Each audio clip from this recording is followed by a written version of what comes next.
أعوذ بالله من الشيطان الرجيم.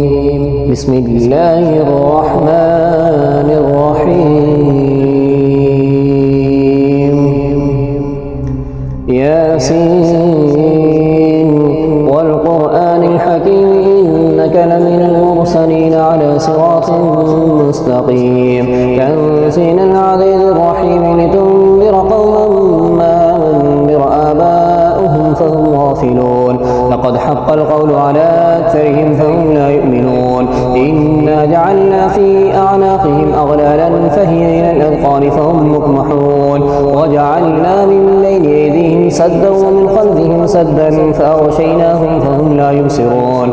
وسواء عليهم أأنذرتهم أم لم تنذرهم لا يؤمنون. إنما تنذر من اتبع الذكر وخشي الرحمن بالغيب فبشره بمغفرة وأجر كريم.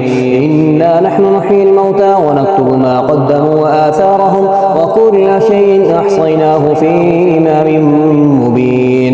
واضرب لهم مثلا أصحاب القرية إذ جاءها المرسلون إذ أرسلنا إليهم اثنين فكذبوهما فعززنا بثالث فقالوا إنا إليكم مرسلون.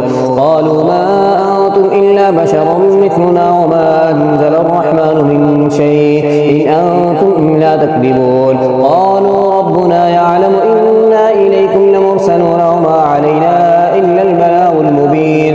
قالوا إنا تطيرنا بكم لئن لم تنتهوا لنرجمنكم وليمسنكم منا عذاب أليم. قالوا طائركم معكم أئن ذكرتم بل أنتم قوم مسرفون.